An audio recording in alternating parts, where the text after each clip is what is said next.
Pour ce qui concerne la wilaya, c'est vraiment l'effort de la société locale, l'investissement qui est donné dans le champ de l'éducation, et c'est un investissement qui est quasi collectif.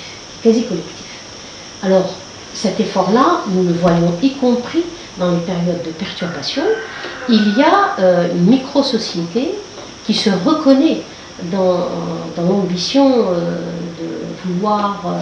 donner le meilleur à leurs enfants, et particulièrement dans un cursus scolaire qui soit le plus long possible. Il n'y a pas de recours dans les examens nationaux, et particulièrement celui du bac, alors pour une raison simple. Donc le protocole tel qu'il est établi, dans tout le processus qui aboutit jusqu'au centre de correction, en commençant par les centres de regroupement, où l'anonymat est organisé, où il y a de manière aléatoire donc une répartition des copies, qu'elles proviennent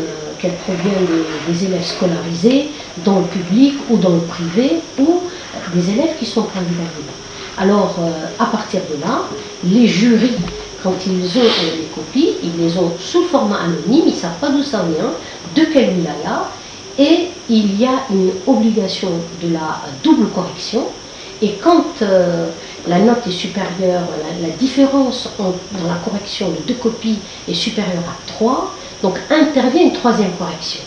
Et si le nombre de triple correction est importante dans un jury, c'est l'ensemble des copies qui sont revisitées. Donc, le protocole établi par l'ONEC prend en charge absolument toutes les données, et l'élève, en tout cas, peut être rassuré, et leurs parents également,